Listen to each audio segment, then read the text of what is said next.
Já já a gente volta a falar sobre isso. Vamos ver e ouvir o que o senhor Adson Batista tem a falar, presidente da equipe do Atlético Goianiense. Já já a gente volta.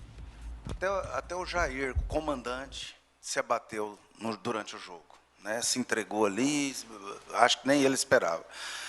Nós fizemos um primeiro tempo sofrível. Ficou barato demais, 1-0. E muito barato. E o segundo tempo, a gente começou o segundo tempo, e aí veio as expulsões, né? Eu acho até que o Luiz Felipe, pelo primeiro tempo que ele fez, que ele não estava normal, inseguro, dando bote errado, o Jair poderia até ter preservado ele antes, porque a expulsão ali não tem lógica, né? A expulsão que um jogador experiente não pode cometer uma expulsão daquela, uma agressão. Você com VAR dentro da área, você não pode cometer esses equívocos. Mas agora nós temos que ser fortes, juntar todos. Nosso time, eu volto a dizer que nosso time tem capacidade. Eu confio no time, o time não desaprendeu. Eu vou te falar uma coisa aqui clara. No primeiro tempo, nós ficamos lá jogando de maneira reativa, um buraco no meio. Parece que o São Paulo tinha 14 jogadores e a gente tinha 11. Sempre sobrando, né? Então, a gente não conseguiu se acertar. Eu até falava, gente, o Ronaldo tem que cair ali, o treinador entrar e organizar. Mas, cara, nós ficamos sofrendo muito, não conseguimos, em momento nenhum, competir. Aí, no segundo tempo ali, teve um período, acabando o primeiro tempo, aliás, desculpa, a gente melhorou. Por quê? Começamos com a nossa essência, que é jogar no campo do adversário. O Atlético é um time emergente, mas quando ele joga com coragem, joga no campo do adversário, facilita muito mais, né? E hoje, cara, vamos analisar friamente. A gente, na minha concepção, nós tivemos 3 jogadores lúcidos, que foi o Alex, que foi o Luiz Fernando e foi o Romão. O resto, meu irmão, foi uma tragédia. Agora, deixaram de prestar, ninguém vale mais nada? Não. O time tem qualidade. Eu acho que, emocionalmente, nós nos perdemos nesse jogo de hoje, né? Emocionalmente. Acho que a gente precisa ser ousado, partir de todos. Ousadia, que eu te falo. Precisa fazer uma mudança? Faça. Precisa de criar uma variação? Crie. Né? Então, é uma reflexão para todos nós. Né? A gente precisa ter essa reflexão. O que eu posso te dizer é que eu confio que a gente tem condição de fazer uma boa semana e recuperar esses jogadores, porque, na verdade, hoje nós corremos atrás do São Paulo boa parte do jogo. E depois que eles mataram o jogo com superioridade, aí a gente fez 2 linhas de 4 ali, ficou até barato, mas melhorou um pouco, né? Melhorou um pouco. Eu já estava preocupado ali com o Luiz Fernando, já tinha que ter tirado ele antes, porque ele é um jogador muito brioso, muito, ele não gosta de perder, né? E ele podia até ser expulso, porque o árbitro estava sempre cumprindo a regra. Eu não estou aqui hoje. Você acha que eu vou aqui falar, jogar na conta da arbitragem? Seria irresponsabilidade. Ficar jogando, transferindo responsabilidade. A maior responsabilidade é minha. Nós perdemos o jogo e ficou numa situação boa, que a gente podia ter tomado uma goleada histórica. Você jogar com 2 a menos, ainda com alguns jogadores jogando muito abaixo do que pode, alguns jogadores sentiram muito. Então, é um dia para a gente tirar conclusões, reflexões, temos que ser grande, assumir responsabilidades. Não gosto de gente que transfere responsabilidade. Eu não vou transferir responsabilidade. Volto a dizer, maior responsabilidade é minha. Agora, a gente tem que recuperar nosso time. Nosso time tem capacidade de jogar. Se jogar, for ousado, for corajoso, fazer o que tiver que ser feito, tem dia que qualquer jogador vai jogar mal. Aí você tem que tomar as decisões, né? Então, infelizmente, hoje é um dia para se esquecer e a gente precisa tirar muitos conceitos dessa partida de hoje.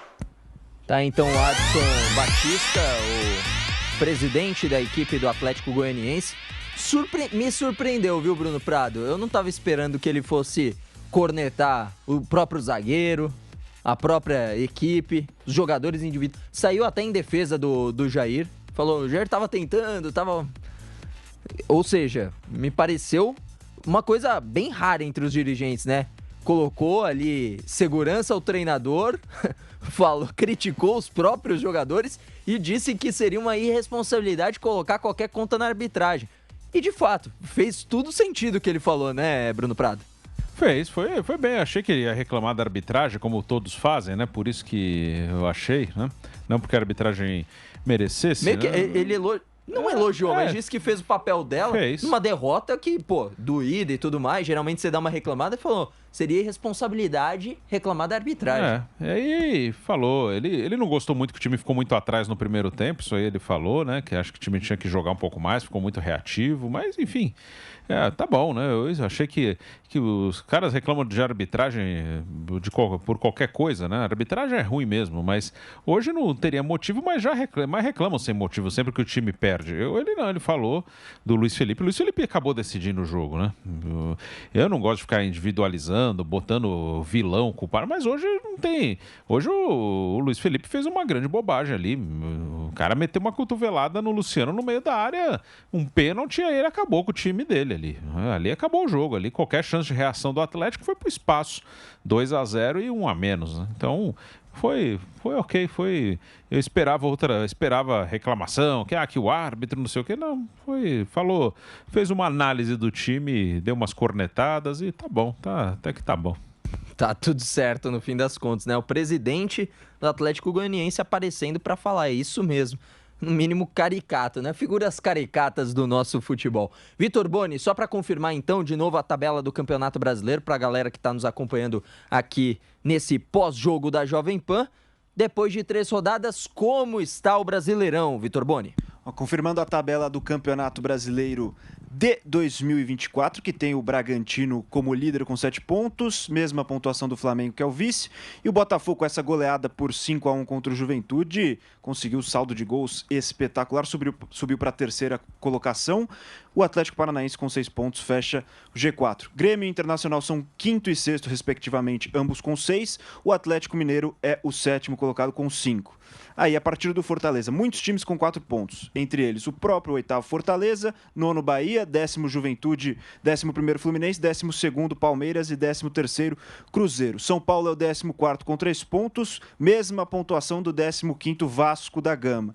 O Criciúma, com 2, é o 16º, primeiro time fora da zona do rebaixamento, e o Z4 tem Vitória com 1 ponto, Corinthians, que entrou nessa rodada também com apenas 1 ponto, e o vice-lanterna, o Atlético Goianiense, que com essa derrota por 3-0 segue com nenhum ponto conquistado, e o lanterna é o Cuiabá, também 0 pontos somados na tabela, Chacon.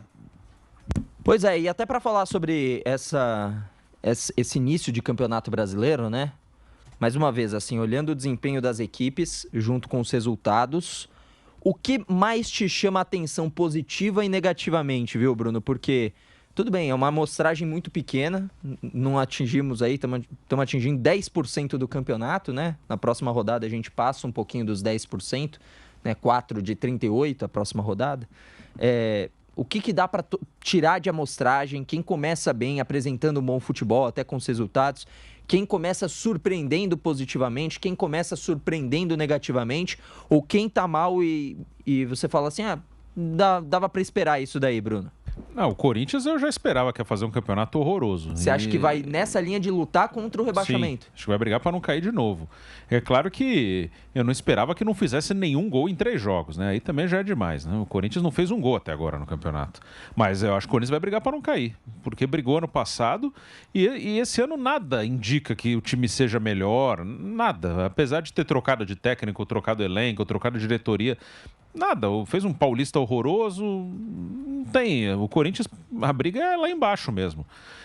Claro, o Corinthians nesse momento tá fora da Copa do Brasil 2025. Sim, tá fora. Precisa se classificar aí via Porque ganhar a Copa do Brasil. Ou a Sul-Americana, ou ficar entre os melhores no Brasileiro. É isso aí do Brasileirão. Só uma informação sobre isso: o Corinthians decidiu não jogar a Copa Paulista, que seria a sexta vaga, né? Via campeonatos estaduais, via Federação Paulista. Poderia ter mandado um time sub-20, por exemplo, mas preferiu não disputar a Copa Paulista e agora só tem 3 possibilidades: conquistar o título da Sul-Americana, conquistar o título da Copa do Brasil ou classificar via Libertadores pelo Brasileirão. Ou seja, imagina o problema do Corinthians para 2025, hein, Bruno Prado? Porque esse ano vai ser uma luta contra o rebaixamento, na tua visão. Copa do Brasil, você acha que dá para... O mata-mata, às vezes, ele te permite chegar mais longe. Ano passado Mas tirando o extraordinário. Não é para ser campeão, não. Ano passado chegou na semifinal e foi muito. E ganhou... O famoso elefante em cima da árvore, né? Ninguém sabe como foi até lá. O Corinthians passou por 3 adversários na Copa do Brasil ano passado, todos nos pênaltis. Passou do Remo nos pênaltis, do Atlético Mineiro, que foi uma surpresa, que tinha perdido de 2-0, conseguiu reverter. Ele fez um jogo muito bom em Itaquera e ganhou nos pênaltis. E do América Mineiro, que foi o último do Brasileiro, também passou nos pênaltis. Aí perdeu para o São Paulo. Isso às vezes acontece. O Cássio está sendo muito criticado, mas você vai para uma decisão por pênaltis com o Cássio ali no gol, ele faz diferença. Na Sul-Americana também, ele contra o Estudiantes, aquele jogo lá que nem o Corinthians sabe como conseguiu chegar nos pênaltis naquele jogo lá. O Corinthians foi massacrado do início ao fim e conseguiu levar para os pênaltis. Aí o Cássio pegou lá e classificou. Mas é mais nessa coisa de tentar segurar, empata, aí um sorteio mais favorável, pênalti. Mas não tem time para ganhar a Copa do Brasil, não. Nem a Sul-Americana. Sul-Americana também acho que não. Para ser campeão, não. Eu acho até um torneio mais fraco, mas, por exemplo, eu acredito muito mais... Mas já sofreu contra Racing empatou, do quase perdeu. Do Uruguai. Da Sul-Americana, você tem o Boca ali, um time melhor que o Corinthians. Você tem os brasileiros, o Inter é melhor, o Atlético Paranaense é um time melhor, o Bragantino é um time melhor, o Fortaleza é um time melhor. Não acredito, acho muito difícil.